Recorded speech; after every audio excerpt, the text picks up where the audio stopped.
I bought this SunJoe 100 volt self-propelled mower from an auction site,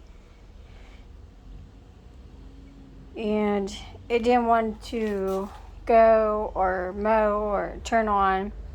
So when I had the safety key and the battery in there, I called the customer service from SunJoe.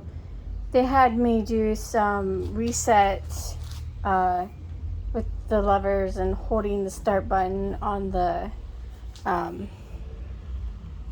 handle here. But if anybody else has problems, it's actually this lever right here. Customer service didn't say anything about it. I was just kind of wondering why, electric parts of it. So I was unscrewing that, and I saw this button here, and I pushed it to reset it, and it was able to go. So now when I push the lever, it will go.